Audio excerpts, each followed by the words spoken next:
Marami ang namangha sa kakaibang Belen ng Parish and National Shrine of St. Padre Pio sa Santo Tomas, Batangas. Typhoon-inspired kasi ang Belen, kaya nakalubog sa tubig sina Mother Mary at St. Joseph, habang may iba't ibang gamit ito na sumisimbolo sa tunay na karanasan ng mga Pilipinong nasalanta. Ayon kay Reverend Father Mark Ian Abu, nais nilang maging simple ang pagdiriwang ng Pasko upang makiisa sa mga kababayang nasalanta ng mga nagdaang bagyo. Kaya naman naisipan nilang iugnay ang disenyo ng kanilang Belen sa karanasan ng mga Pinoy.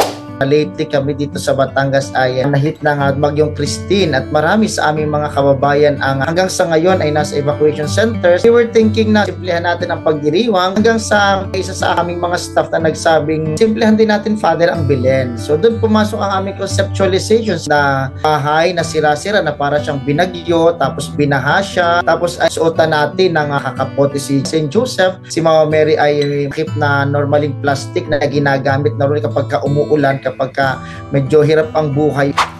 Halos isang linggo raw nilang ginawa ito, katuwang ang staff ng simbahan. Upang mapanatili ang layunin ng simpleng selebrasyon, recycled at repurposed materials lamang ang ginamit nila para buuin ang Belen. Nagmula ito sa mga lumang yero, bintana, lamesa, kabinet at iba pang nakatambak na gamit ng simbahan. Para mas maging realistic, ginamitan din nila ito ng makina mula sa fountain upang magkaroon ng dripping effect na tila may tumutulong tubig ulan mula sa kisame ng Belen. Ayon kay Father Ian, sa pamamagitan ng typhoon-inspired nativity scene, nais nilang maghatid ng mahalagang mensahe. Tinitingnan natin na katulad ng mga pinagdadaanan ng maraming tao ngayon, si Maria at si Jose, alam natin na bago ipanganak si Jesus, talagang marami rin silang pinagdaanan. Nakaisa natin sila sa ating paghihirap ngayon at lagi sa kabila ng paghihirap, si Jesus lagi nasisilang sa atin para tayo tulungan, samahan sa ating mga pinagdadaanan. Pangalawa, hindi maging paanyaya sa lahat ng ating mga maninimba. Sa kabila ng ating kasiyahan ngayong Pasko, huwag nating kalimutan ang ating kapwa na nangangailangan ng kaunting tulong, nangangailangan ng pagkain na para ngayong Pasko ay makadamay tayo sa kanilang mga paghihirap at mga pinagdadaanan. Inaanyayaan ni Father Ian ang mga mamamayan na bisitahin ng simbahan sa bisperas ng Pasko para masaksihan ang paglalagay sa sanggol na Jesus sa kakaibang Belen. Maaari ring magdala ng donasyon sa simbahan bilang tulong sa mga nasalanta.